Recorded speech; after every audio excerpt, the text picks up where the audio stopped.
రాష్ట్రంలో తెలుగుదేశం పార్టీ అధికారంలోకి వచ్చిన 4 నెలల్లోనే అధికార దుర్వినియోగం చేస్తూ కక్ష సాధింపు చర్యలకు పాల్పడుతున్నట్లుగా ఎమ్మెల్సీ మేరిగా మురళీధర్ ఆరోపించారు. తిరుపతి జిల్లా కోటమండల గ్రామీణ ఉపాధి హామీ పథక ఏపీఓ ఫిర్యాదు మేరకు వైకాపా నాయకులు ఉప్పల ప్రసాద్ గౌడ్ను పోలీసులు అరెస్ట్ చేశారు.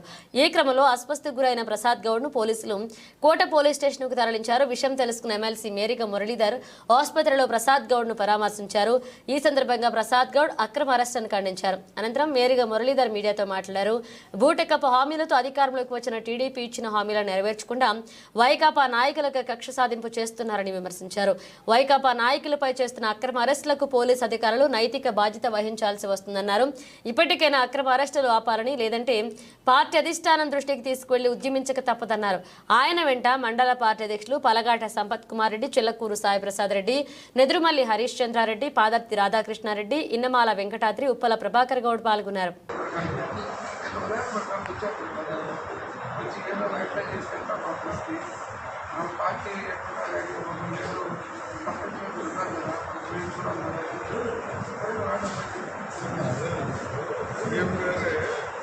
ఎదురు తిరగండి అని చెప్తున్నారు. ఎదురు తిరగమంటే ఇటుకేసి పెట్టారు. ఆయన కూడా అన్నాడు కదా, ఇంతకాలంలో ఏదైనా తప్పు చేస్తే జనాలు ఎదురు తిరగండి అన్నారు. ఎదురు తిరిగి ఉన్న విషయం మాట్లాడితే అన్యాయం జరిగింది మాట కేసు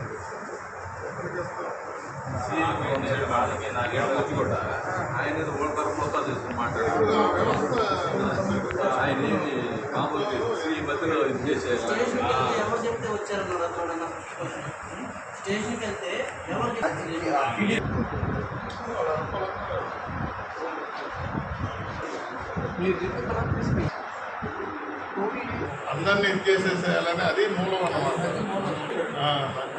అదే అంటారు, వీళ్ళు వచ్చే లోపల జమిలీ వస్తే మళ్ళీ చరిత్ర పునరావృతం అవుతాం. కానీ ఇది కరెక్ట్ కాదు, ఆత్మపరిశీలన చేసుకోవాలి. ఒక పక్క గౌరవనీయులు ముఖ్యమంత్రి వర్యులు చంద్రబాబు గారేమో ఏదైనా అన్యాయం జరిగితే, అన్రెస్ట్ అనిపిస్తే ఎదురు తిరగండి అని ముఖ్యమంత్రి స్థాయిలో నుంచి ఆయన చెప్తారు. మీ అందరూ చూశారు, మన రివ్యూలో మందు కానీ ఇసుక కానీ ఏమాత్రం ప్రభుత్వ గైడ్లైన్స్ వ్యతిరేకంగా ఉంటే, అట్లాగే ప్రభుత్వానికి సంబంధించిన ఏ విషయం కూడా మరి తిలోదకాలు ఇస్తే తిరుగుబడండి అని చెప్పేసి మాట్లాడతారు. క్వశ్చన్ చేశారు, అన్యాయం జరిగిందని చెప్పి ఒక జడ్పీటీసీగా, ఒక నాయకుడిగా ఇంత అన్యాయం జరిగింది అని చెప్పేసి ఒక ఏపీఓ గారి మీద ప్రశ్నించడానికి వస్తే, నాటకీయ పరిణామాల్లో అతని వాయిస్ పెరుగుతుంది అనే ఉద్దేశంతో అతని మీద కేసులు పెట్టడం. వీటన్నిటికీ మూలాలు వేరే ఉన్నాయి, తర్వాత చెప్తాను మీతో. ఏదేమైనా వ్యవస్థలకి నేను విజ్ఞప్తి చేస్తున్నాను. వ్యవస్థలు, ప్రజాస్వామ్య వ్యవస్థలో చాలా క్రియాశీలక పాత్ర పోషించాలి. కానీ ఏందో దురదృష్టం, వ్యవస్థలు మెహర్బానీ చేష్టాలు చేయడం అనేది చాలా దురదృష్టకరంగా కూడా నేను భావిస్తున్నాను. మరి గూడూరులో టూ మచ్గా ఉంది వ్యవహారం. ఎలక్షన్ వరకు రాజకీయాలు, ఎలక్షన్ తర్వాత అందరూ మన జనాలు అనే వాతావరణంలోకి రావాలి.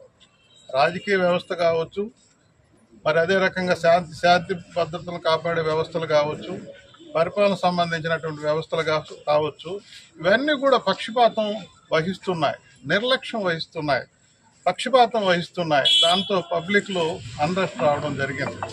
మీ అందరికీ మీ ద్వారా నేను మనవి చేస్తున్నాను, ఒకసారి గూడూరు ప్రజలందరూ కూడా ఆలోచించాలి.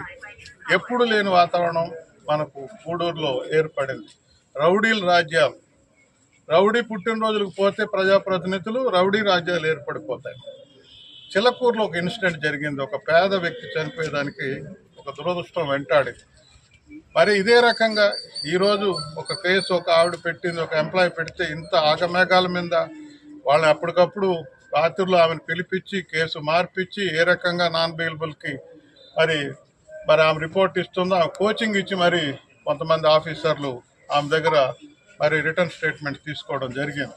మరి ఇక్కడ అంత అత్యుత్సాహం చూపించిన మీరు చిల్లకూరు విషయంలో కార్లు పగలగొట్టి ఇంట్లో ఆడోళ్ళని లాగి గందరగోళం చేసి సభ్య సమాజం తలదించుకునేటట్టు ప్రవర్తిస్తే అటు రాజకీయ వ్యవస్థకు వచ్చి మొరపెట్టుకున్నారు. శాంతి భద్రతలు మరి బాధ్యత వహించే వ్యవస్థకి దండం పెట్టుకొని అయ్యా మా గోడు ఇంటికి వచ్చి కొడుతున్నారు, రౌడీని చేస్తున్నారు, మా కార్లు పగలు కొట్టారంటే ఈ ఉత్సాహం అక్కడ కానీ చేసుంటే దీంట్లో 10వ భాగం వాళ్ళు కేసు పెట్టిన దానికి వాళ్ళ మీద యాక్షన్ తీసుకొని ఉంటే ఆ మర్డర్ జరిగే అవకాశమే లేదు. 100% చెప్తున్నాను, మీ నిర్లక్ష్యం, మీ మెహర్బానీ వల్ల ఒక ప్రాణం పోయింది, ఒక అన్యాయమైన ఒక పేద యువకుడు చనిపోయినాడు.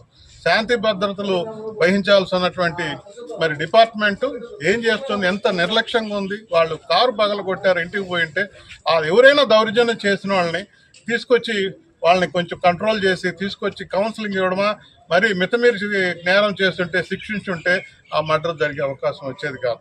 ఇక్కడ ఒక రాజకీయం స్పష్టంగా కనబడుతుంది.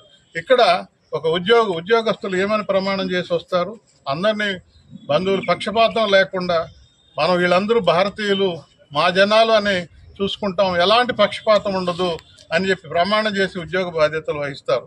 గవర్నమెంట్ మారుతానే ఇంత తేడా కనబడుతుందా? గత 5 ఏళ్లలో ఎక్కడైనా రౌడీజం ఉందా?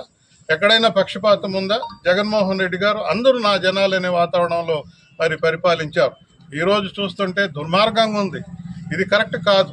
దుర్మార్గంతో ఎప్పుడు రాజ్యాలు మనం కైవసం చేసుకోలేము. మరి ఇంత వాతావరణం తీసుకురావడం ఏవో దురుద్దేశాలు, ఎవరు ఇక్కడ శ్రద్ధలే వస్తున్నాయి. భవిష్యత్తులో ఇక్కడ ఎవరు వాయిస్ ఉండకూడదు, ఎవరు మాట్లాడకూడదు.